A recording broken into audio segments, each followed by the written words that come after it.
एक मोठी बातमी आहे। अर्थमंत्री निर्मला सीतारमण यांच्या अध्यक्षतेखाली जीएसटी काउन्सिलची 56वी बैठक पार पडली आणि या बैठकीत अत्यंत महत्त्वाचे निर्णय घेण्यात आलेले आहेत। जीएसटी मधील 12 आणि 28% हे स्लॅब काढून टाकण्यात आले। आता फक्त 5 आणि 18% जीएसटी स्लॅब असणार आहे। त्याचा सकारात्मक परिणाम दिसून येणार आहे। त्यामुळे अनेक वस्तू स्वस्त होणार आहेत आणि त्यामुळे सर्व वस्तू या 2 स्लॅबच्या आतच बसणार आहेत। म्हणजेच 28% जीएसटी असलेली वस्तू 18% पर्यंत येणार आहे आणि त्यामुळे त्याचा फायदा थेट ग्राहकांना होणार आहे। दुसरीकडे लक्झरी आणि आरोग्याला हानिकारक असलेल्या वस्तूंसाठी एक वेगळा स्लॅब तयार करण्यात आलाय। हा 40% असणार आहे।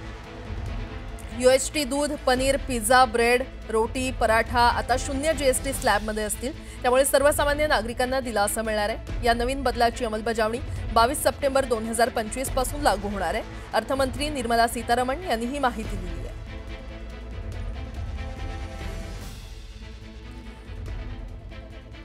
नेमकं मोदी सरकारने सर्वसामान्यांना काय गिफ्ट दिलंय आपण ते ग्राफिक्सच्या माध्यमातून समजून घेऊयात। 12 आणि 28% जीएसटी स्लॅब हा बंद करण्यात आलेला आहे। आता 5 आणि 18% जीएसटी स्लॅब असणार आहे। 22 सप्टेंबर पासून ही नवीन कर रचना लागू होणार आहे। त्यामध्ये 175 वस्तूंवरील जीएसटी कमी होणार आहे। तसंच आरोग्य आणि जीवन विम्यावर आता जीएसटी नसणार आहे आणि कर कपातीचा फायदा कंपन्यांना नाही तर थेट सर्वसामान्य जनतेला होणार आहे।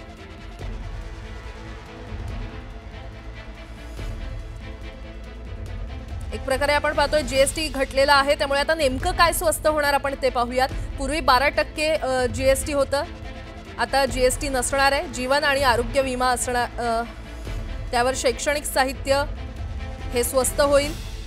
दूध, चीज, पनीर, सर्व भारतीय ब्रेड्स, पिझ्झा ब्रेड, पराठा हे देखील स्वस्त होईल। ट्रॅक्टर किंवा शेती अवजारं, कीटकनाशक देखील त्यांच्या किमती आता कमी होतील। पूर्वी 18% होतं, ते आता 5% जीएसटी असणार आहे। त्यामध्ये काय येतंय तर हेअर ऑइल, साबण, टूथपेस्ट, टेबलवेअर किंवा किचनवेअर 2500 रुपयांपर्यंतच्या किमतीचे कपडे हे पूर्वी 28% होते, आता 18%वर जीएसटी असणार आहे त्याचा। त्यामध्ये काय येतंय तर टीव्ही, कार, 3 व्हीलर, दुचाकी आणि सिमेंट यांचा देखील समावेश आहे। त्यामुळे या वस्तू देखील स्वस्त होणार आहेत। 12%वरून 5%मध्ये कोणत्या वस्तू आहेत तर त्यामध्ये रेडीमेड कपडे, चप्पल, बूट, प्रिंटिंग आणि स्टेशनरी वस्तूंचा देखील समावेश आहे। घरगुती वापराच्या वस्तू, प्रक्रिया केलेले अन्नपदार्थ। त्यानंतर 28%वरून 18%च्या स्लॅबमध्ये कोणत्या वस्तू आहेत ते पाहूयात।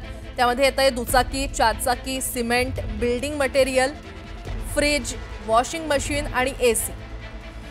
ज्यांचा आधी 18% जीएसटी लागत होता तो आता 28% जीएसटी लागत होता तो आता 18% लागणार आहे।